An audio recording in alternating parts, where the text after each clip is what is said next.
પોતે.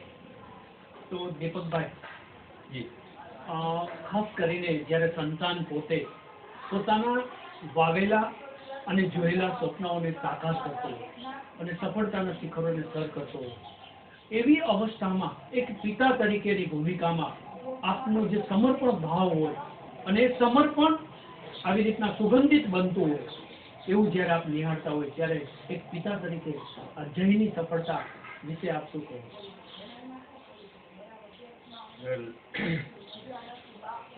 આર્ટિસ્ટિક સવાલ કર્યો છે કે એનો રિપ્લાય કેવી રીતે આપું. મને આમ તો શું કહેવાય, તમારા ઉત્તમ શબ્દોથી તો નહીં આપી શકું, પણ એટલું જરૂર કહીશ કે એક ગૌરવ લેવા જેવી બાબત જરૂર છે કે એના માટે મારી પાસે કોઈ અલ્ફાઝ કે શબ્દો નથી. અભિમાન પણ છે, એનું સ્વાભિમાન પણ છે આપણી પાસે.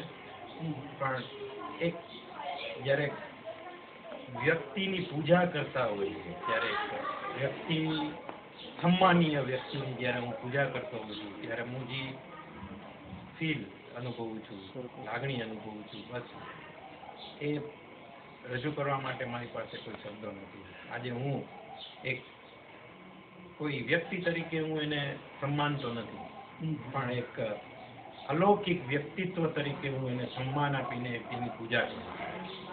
બસ આનાથી મારી પાસે કોઈ શબ્દો નથી. આજે જે ઊંચાઈ એને સર કરી છે આજે હિન્દુસ્તાનની અંદર કે ઓવરસીઝમાં, એને માટે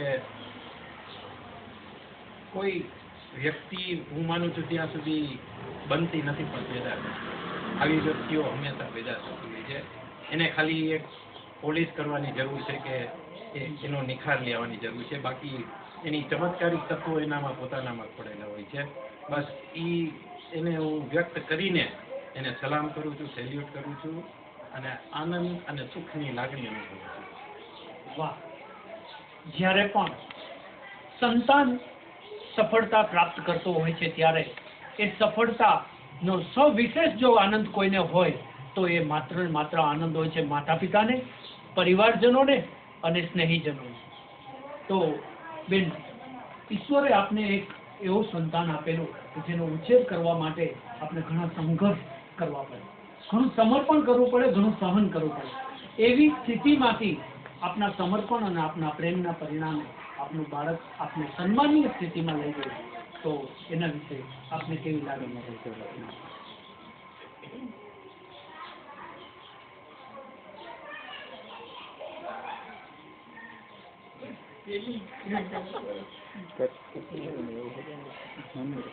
એમને જવાબ જ લઈ જે આપને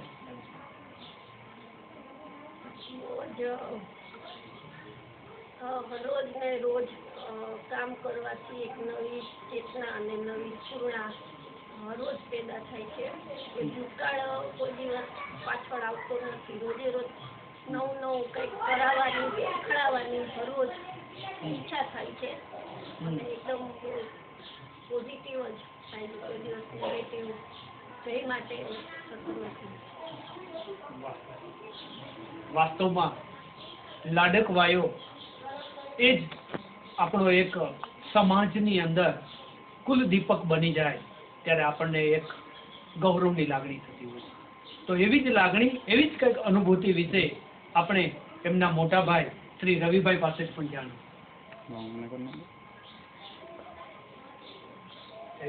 આજે એક રાજકોટની નાનકડી સોસાયટીમાં રહેતો એક હેન્ડીકેપ છોકરો નથી. જયસનિયારાને આજે સમગ્ર વિશ્વ ઓળખે છે. આજે જયસનિયારા એક એવું સારું નામ થઈ ગયું છે કે જેની પાસેથી માણસને કંઈક ને કંઈક પોઝિટિવ ઉર્જા કે મોટિવેશન મળે. આજે આવા જે બાળકો છે, આવા જે સંસ્થાનો, આપણે જયની જ એચિવમેન્ટની વાત કરીએ તો એ ઘણું નાનું કહેવાય, પણ દરેક એવા ઘણા બધા બાળકો છે જે ફિઝિકલી ભલે હેન્ડીકેપ્ડ હોય, ચેલેન્જડ હોય, પણ મેન્ટલ લેવલ એનું એક સામાન્ય વ્યક્તિ કરતાં ઘણું ઊંચું હોય છે. એ ઘણી બધી વાત કરી કે હું આવી રીતના આગળ આવ્યો કે મને આવી રીતના સફળતા મળી, પણ એવા કેટલા બાળકો છે જે સફળતાની રાહ જોવે છે, તમારી એક આંગળીની રાહ જોવે છે કે જે પકડીને ઉપર આવી શકે, જે એ પકડીને આગળ વધી શકે. મારું સમાજને મેસેજ એ જ છે કે બધામાં ટેલેન્ટ છે, બધામાં એવો સ્પાર્ક છે કે જેને તમે એવી હવા આપો કે એ એક ચિંગારી બની જાય. બસ કોઈનું ટેલેન્ટ છુપાઈ જાય છે, કોઈનું ટેલેન્ટ છપાઈ જાય છે. જેનું ટેલેન્ટ છપાઈ ગયું છે એવા છુપાયેલા ઘણા ટેલેન્ટ છે જેને છપાવવાની જરૂર છે. બસ હું બધાને એ જ રિક્વેસ્ટ કરું કે આવા કોઈ પણ મોજીલા વ્યક્તિ હોય, આવો કોઈ સ્પાર્ક અગર તમારી આજુબાજુમાં, તમારા ફેમિલીમાં કે તમે એને ઓળખતા હો તો એને હંમેશા મોટિવેશન આપો, એને હંમેશા એક આંગળી આપો કે જે પકડીને આગળ વધી શકે. બસ આપને આ જ મારી રિક્વેસ્ટ છે ને આ જ મારો મેસેજ છે.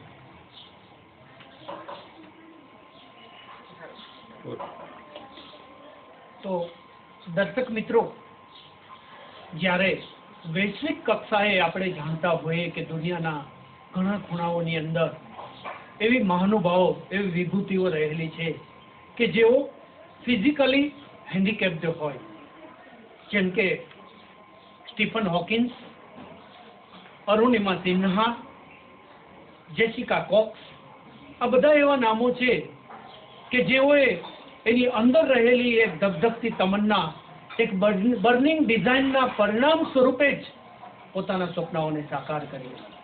તો આપણે જય છનિયારાના ભાભી પાસેથી જાણીએ કે જેઓ આ પરિવારની અંદર શરૂઆતથી જયના સાથે સંકળાયેલા નથી, પરંતુ લગ્ન પછી આ પરિવારની સાથે એક કુટુંબના અભિન્ન અંગ તરીકે બની ગયા, અને એમને આ જયની સફળતા અને જયનો સમર્પણ વિશે જે કહેવાનું છે એ આપણે સાંભળીએ.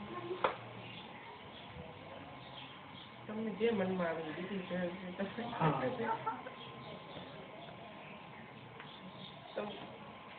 તમે એટલા સદનસીબ છો કે અમને જે મુશ્કેલીઓ જોઈ એ તમને નથી થયા, ત્યાં સુધી તમને ખબર નથી. સફળતા પછીની તમારો આમનો આ કુટુંબ સાથેનું એટેચમેન્ટ છે, એટલે તમને બધાથી ડિફરન્ટ છે. એટલા માટે